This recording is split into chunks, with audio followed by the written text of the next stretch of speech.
C'est imaginable d'y retourner un jour? Aucune porte n'est fermée, c'est une possibilité.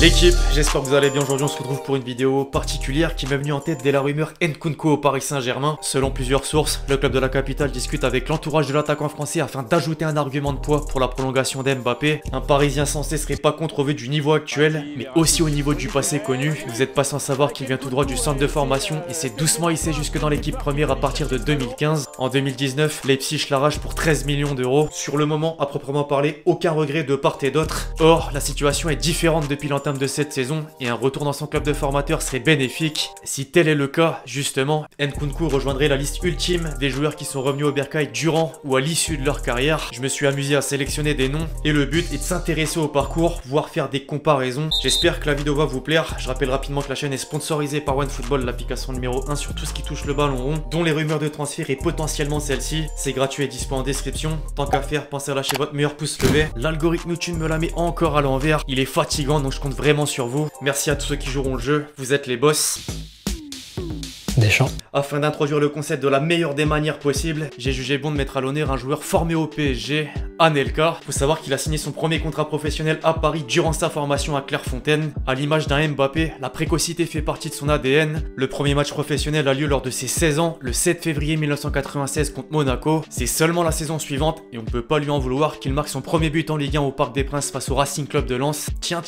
Au même moment, il est conscient de son faible temps de jeu et le revendique. Mais dans un effectif déjà fourni en stars, notamment offensive, c'est compliqué. Dès le mercato hivernal, il négocie avec Arsenal, sèche l'entraînement au camp des loges et Paris est contraint de le céder contre 5 millions de francs. Les euros n'étaient pas encore d'actualité. Il évolue chez les Gunners durant 2 ans et remporte 2 coupes d'Angleterre ainsi qu'un Community Shield. Avec 17 buts en 35 matchs de Premier League, il reçoit le trophée de meilleur jeune. Une performance qui passe pas inaperçue. À l'issue de la saison, Anelka est transféré au Real Madrid pour 220 millions de francs, somme astronomique à cette époque. Le premier but en Liga est plutôt anecdotique car il intervient au cours d'un El Clasico le 28 février 2000. En mars, conscient que l'entraîneur l'utilise trop peu, il demande des explications aux dirigeants. Keneni. Son fort caractère revient au galop, le buteur français va à l'encontre des consignes et prend une mise à pied accompagnée d'une grosse amende. La pression médiatique a le temps de s'éclipser et son retour sur les terrains sera glorieux. Il marque en demi-finale de C1 et dans les 2 confrontations face au Bayern, puis est titulaire lors de la finale remportée contre Valence.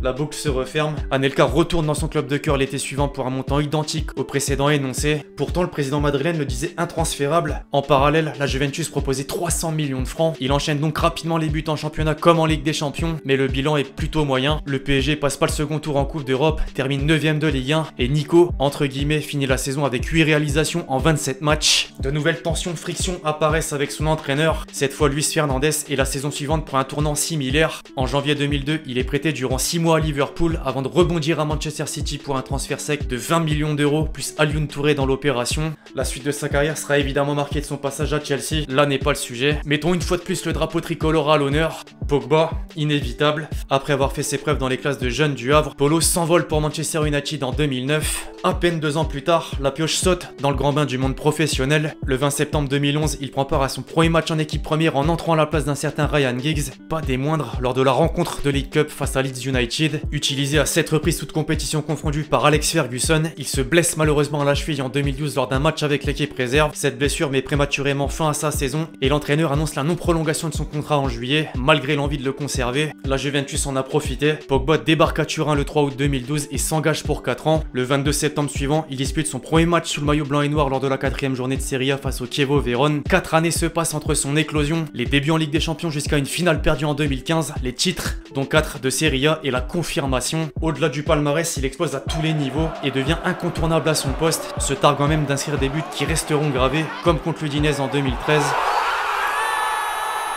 Cette année est d'ailleurs couronnée d'une distinction personnelle importante, le Golden Boy qui récompense le meilleur jeune de moins de 21 ans évoluant en Europe. En août 2016, le numéro 6 décide de revenir là où tout a commencé. Les Red Devils posent 105 millions d'euros, faisant de lui le joueur le plus cher de l'histoire au moment de sa signature. Dès sa première année, il remporte 2 trophées, la Ligue Europa et la Coupe de la Ligue anglaise. Pour autant, depuis cette période, le chemin est comme qui dirait périlleux, avec des blessures et des résultats toujours plus irréguliers. Bref, étant donné la liste élargie des joueurs ayant vécu une carrière similaire.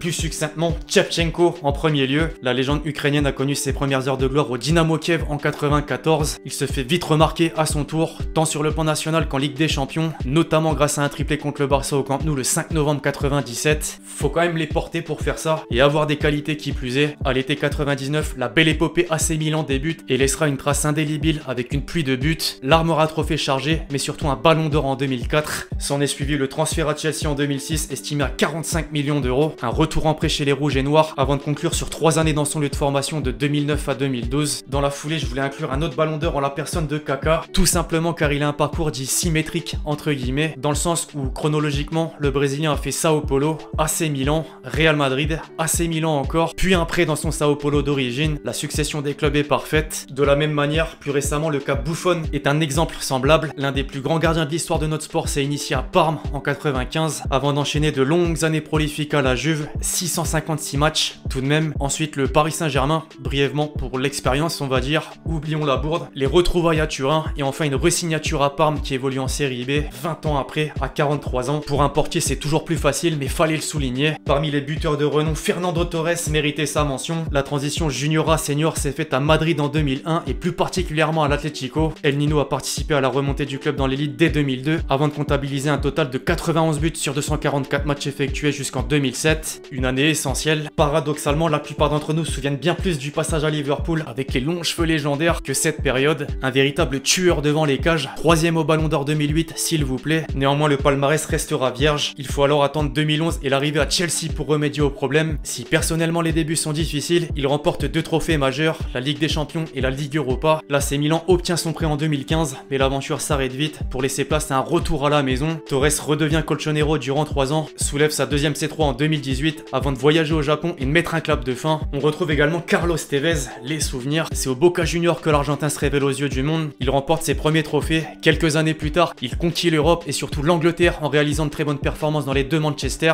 À cause de polémiques en grande partie, il décide de retourner au pays. En parlant de l'Angleterre, tenez Wayne Rooney. Il avait marqué à ses débuts en brisant tous les records. À seulement 16 ans et 360 jours, il devenait le plus jeune buteur de l'histoire de la Premier League, record battu quelques années plus tard. Du côté de l'Allemagne, ils sont également nombreux à faire ce choix. Mario Gomez, Götze et Mats Hummels.